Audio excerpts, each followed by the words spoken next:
ग्वालियर के शिल्पकार जिन्होंने वर्तमान की भी एक कल्पना मॉडर्न ग्वालियर, आधुनिक ग्वालियर की थी, माधव महाराज द्वितीय, ये भी मोहन यादव जी को मैं धन्यवाद देना चाहता हूं, क्योंकि मैं माधव महाराज प्रथम कहता था। मोहन यादव जी ने, जो इतिहास के एक प्रोफेसर है, उन्होंने कहा कि नहीं, ये गलत कह रहे हो आप, माधव महाराज प्रथम महाजी महाराज थे, माधव महाराज द्वितीय ने जो मॉडर्न ग्वालियर की कल्पना की, जहां उस जमाने की उद्यमी घनश्याम दास बिरला जी को ग्वालियर में लाकर, जैसे आज मोहन यादव जी प्रोत्साहन दे रहे हैं, वैसे ही माधव महाराज ने उस समय प्रोत्साहन दिया। यहां सिमको को बसाया, यहां जेसी मिल्स, जिवाजीराव कॉटन मिल्स को बसाया, अनेक संयंत्र लगे। ग्वालियर में पहली लेदर की फैक्ट्री 1912 में स्थापित हुई। ग्वालियर पॉटरीज, जो पूरे देश में नहीं विश्व में जाना जाता था, जो आज एयरपोर्ट में हमने लगवाया है ग्वालियर की पॉटरीज, वो ग्वालियर पॉटरीज की स्थापना की। पूरे क्षेत्र में अधोसंरचना, उस जमाने में रेल की कोई कल्पना नहीं करता था। ग्वालियर से श्योपुर, ग्वालियर से भिंड, ग्वालियर से शिवपुरी की रेलवे लाइन लगवाई, सड़कों का एक जाल बिछाया, गजराराजे मेडिकल कॉलेज बिछाया, जेएच अस्पताल लगवाया। तो वो जो नींव बनी हुई थी ग्वालियर की, जिसके लिए मेरे आजोबा ने भी, जिवाजीराव महाराज ने, जेआरडी टाटा को लाकर जब एयर इंडिया स्थापित हुआ था 1942 में, और बॉम्बे, दिल्ली, चेन्नई की बात की जाती थी, तब ग्वालियर को कनेक्टिविटी दिलवाई थी जेआरडी टाटा को यहां लाकर, ग्वालियर और मुंबई और ग्वालियर और दिल्ली के साथ। उस जमाने में मोहन यादव जी ये जानते हैं, क्योंकि ग्वालियर की कई बातों तो वो मुझे सिखाते हैं, पर आप सबको नहीं मालूम कि उस जमाने में वाटर बोट आता था, ऑस्ट्रेलिया से, इंडोनेशिया से होकर टेकनपुर के झील पे लैंड होता था और यहां से इंग्लैंड तक जाता था। वो ग्वालियर की शान और शौकत होती थी उस जमाने में। और आज मैं धन्यवाद अर्पित करता हूं, उनको प्रणाम करता हूं मोहन यादव जी को, कि उन्होंने जो संकल्प लिया है कि ग्वालियर को दोबारा उस शिखर पर पहुंचाने का, आज मैं मानता हूं कि शायद मध्य प्रदेश के इतिहास में पहले बार हमें एक ऐसे मुख्यमंत्री मिले हैं जिन्होंने औद्योग और मैन्युफैक्चरिंग की जड़ की पहचान की है, कि जो मध्य प्रदेश की क्षमता है, जो आज मैं करण अडानी जी से कह रहा था, हमारे रिलायंस के जो अफसर आए हैं उनसे मैं कह रहा था, अलग अलग संभाग में अलग अलग संभावनाएं, और मोहन यादव जी ने ये रीजनल इंडस्ट्रियल कॉन्क्लेव की शुरुआत करके एक मध्य प्रदेश नहीं, लेकिन अनेक मध्य प्रदेश को राष्ट्र पटल पर तय करने का एक संकल्प लिया है। मेरे भाई और बहनों, तालियों की गड़गड़ाहट से हम धन्यवाद अर्पित करें। देश के पहले मुख्यमंत्री हैं जिन्होंने रीजनल इंडस्ट्रियल कॉन्क्लेव की शुरुआत की। और आप कल्पना करो, ये केवल संगोष्ठी नहीं है, इस संगोष्ठी के अमृत के मंथन से निचोड़ निकल रहा है। आज इस कॉन्क्लेव में जो करण अडानी जी ने भी घोषणा की है कि शिवपुरी में 2500 करोड़ रुपए का निवेश किया जाएगा डिफेंस यूनिट के लिए। पहले फेज में 1500 करोड़, 1000 लोगों को रोजगार अवसर उत्पन्न होंगे। गुना में सीमेंट ग्राइंडिंग यूनिट, 500 करोड़ रुपए का निवेश। और जहां उद्योग की बात की जा रही है, तालियां कम बजी। अरे ये ग्वालियर चंबल की तालियां होनी चाहिए भैया। मैं देख रहा हूं गंगवाल साहब तालियां बहुत बजा रहे हैं, बाकी सब भी तालियां बजाएं। और यही औद्योगपति की पहचान होती है कि जहां उद्योग की सोच हो, निवेश का सोचो। वही अडानी ग्रुप ने केवल उद्योग और निवेश का सोच नहीं रखा है, लेकिन हमारी लाडली लक्ष्मी को लखपति दीदी बनाने का भी सोच रखा है, जो बदरवास में हमारी बहनों को, जिनकी जैकेट डॉक्टर मोहन यादव जी ने मुख्यमंत्री जी के रूप में भी पहना है, उनको आज देश में उनका एक एक हाथ का बुना हुआ जैकेट जाता है, पूरे विश्व में जाए, ये संकल्प लेकर भी आगे बढ़े। समाज का भी उत्थान हो, एक एक व्यक्ति का उत्थान हो, इस सोच और विचारधारा से हम लोग आगे बढ़ रहे हैं। मुख्यमंत्री मोहन यादव जी के नेतृत्व में आज ग्वालियर बदल रहा है, जहां प्रधानमंत्री जी देश को आगे ले जा रहे हैं। अभी नरेंद्र सिंह जी ने कहा 11 नंबर पर आज देश था 2014 पर, आज 5वें नंबर पर आ गया है 2027। मतलब 3 साल के अंदर हम लोग 3रे नंबर पर पहुंच जाएंगे, जर्मनी और जापान को भी पीछे छोड़ के जाएंगे। आज 10 साल हो गए हैं सरकार को, 53 करोड़ जनधन के खाते खुले हैं इस देश में। इस देश में बैंकिंग की सुविधा जन जन गरीब को नहीं मिलती थी, महिला को नहीं मिलती थी।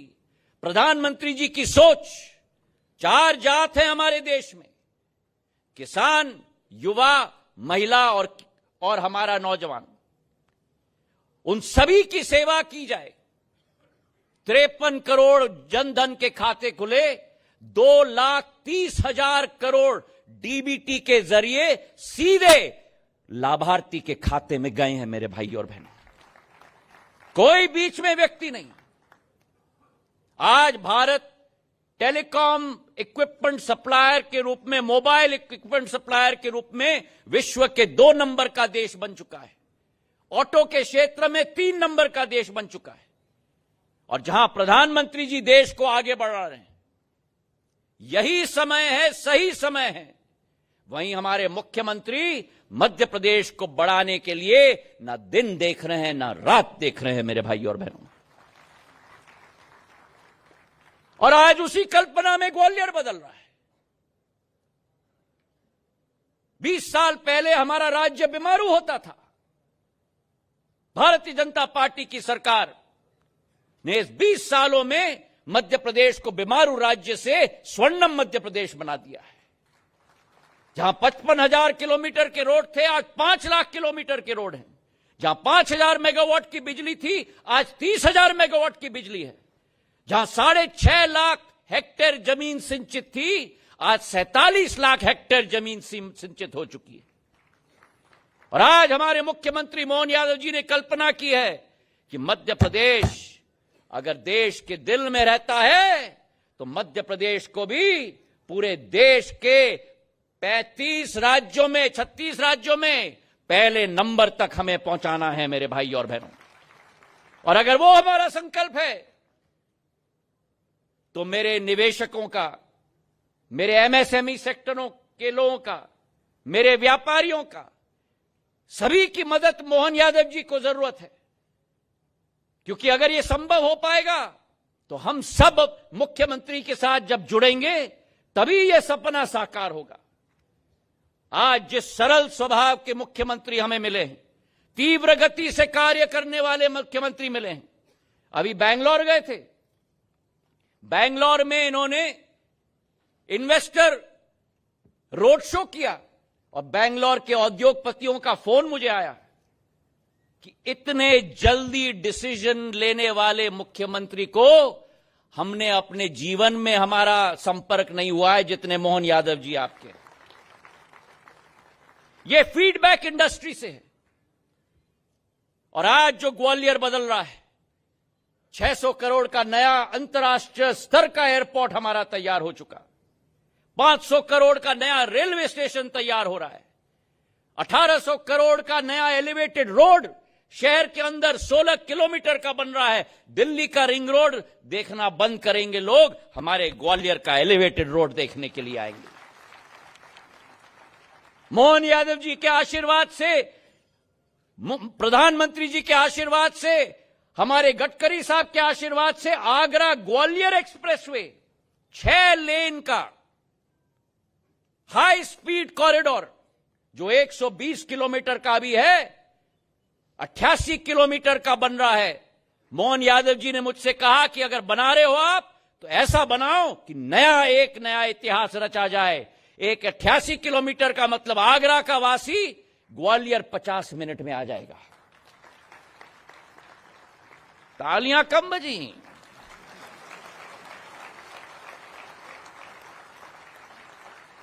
छह लेन का कॉरिडोर, ग्वालियर में 1000 बिस्तर का अस्पताल बन गया, मल्टी स्पेशलिटी अस्पताल बन गया।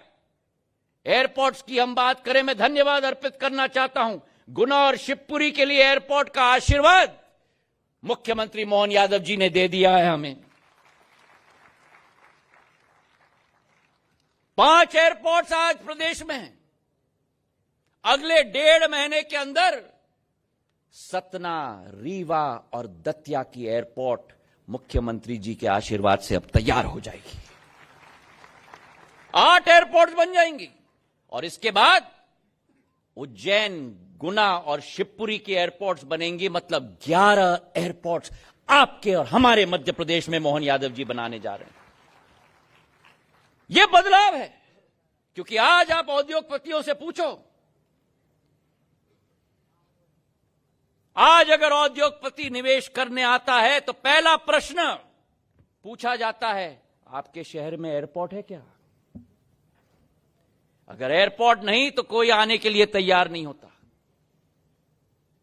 और आज मध्य प्रदेश के इतिहास में ऐसे मुख्यमंत्री हमें मिले हैं जिन्होंने 5 नहीं 5 को 11 करा दिया प्रदेश के अंदर। मेरे भाई और बहनों, तालियों की गड़गड़ाहट लगनी चाहिए।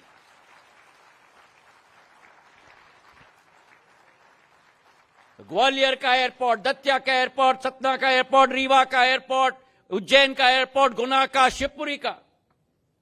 और मैं एक ही निवेदन करना चाहता हूं या 2 निवेदन करना चाहता हूं मुख्यमंत्री जी से, कि ग्वालियर आए हैं, हमारे ही हैं, लेकिन कुछ मांगना तो पड़ेगा ही।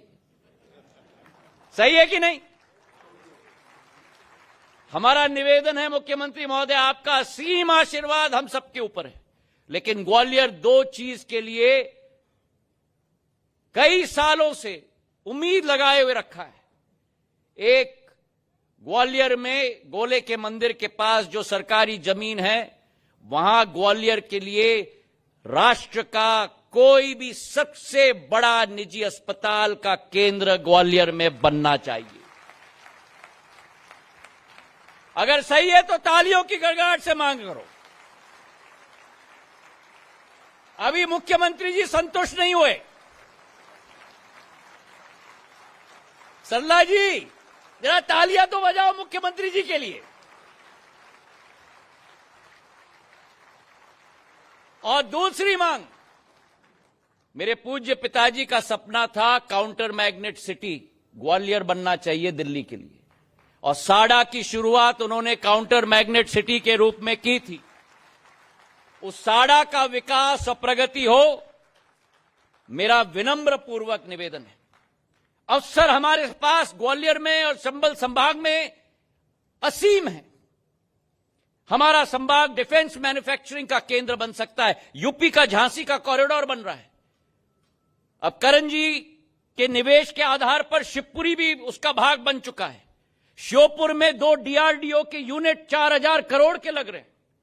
श्योपुर हो, शिवपुरी है जो सटा हुआ है, उसी के साथ मुरैना में भी डिफेंस की इन्वेस्टमेंट हो सकती है। चाहे हम डिफेंस की बात करें, चाहे पर्यटन की बात करें, धार्मिक पर्यटन की बात करो। ग्वालियर में कोटेश्वर का मंदिर, ग्वालियर में अचलेश्वर का मंदिर, मुरैना में शनि मंदिर, भिंड में बंटेश्वर जी का मंदिर, गुना में हनुमान टेकरी जी का मंदिर। एक टूरिस्ट सर्किट हमारा आध्यात्मिक केंद्र का बन सकता है, और वहीं वाइल्ड लाइफ का टूरिज्म सर्किट बन सकता है। कूनो में चीता है, शिवपुरी में अब बाघ आ चुके हैं, पन्ना में बाघ है। एक पूरा टूरिज्म सर्किट पन्ना से, शिवपुरी से, कूनो से रणथंभौर तक एक पूरा वाइल्ड लाइफ टूरिज्म सर्किट हमारा बन सकता है। जहां डिफेंस की पॉसिबिलिटी है, वाइल्ड लाइफ की पॉसिबिलिटी है, ऑटो हब की भी। मेरे पूज्य पिताजी ने बामोर में और मालनपुर में औद्योगिक केंद्र बनाए थे। कई इकाइयां वहां आई हैं, जेके टायर्स वहां हैं, कैडबरी वहां है, अडानी की यूनिट वहां है डिफेंस की। वहां ऑटो एंसिलरीज का हब बन सकता है मालनपुर और बामोर में। मेरा आपसे विनम्र पूर्वक अनुरोध है। और कृषि के क्षेत्र में भी, चाहे शिवपुरी का पपीता हो, शिवपुरी का टमाटर हो, शिवपुरी का मोटा अनाज हो, मुरैना में हमारे एडिबल ऑयल्स की इंडस्ट्री बन सकती है। अशोकनगर और गुना में और दतिया में मक्का उगाया जाता है, एथेनॉल की इंडस्ट्री बन सकती है। तो संभावनाएं हमारे अपार हैं। आज इस मंच से जहां मैं उद्योगपतियों को धन्यवाद अर्पित करना चाहता हूं, खास करके करण अडानी जी को, वहीं ये निवेदन करना चाहता हूं कि रिजुविनेशन के लिए हमारा ग्वालियर तैयार है। हमारे उद्यमी की इकोसिस्टम के लिए हमारा ग्वालियर तैयार है। हमारा प्रदेश मुख्यमंत्री मोहन यादव जी के नेतृत्व में। अगर आप ये वीडियो YouTube पर देख रहे हैं तो हमारे चैनल को सब्सक्राइब करें और बेल आइकन को दबाना ना भूलें। अगर आप Facebook पर ये वीडियो देख रहे हैं तो हमारे पेज को लाइक करें।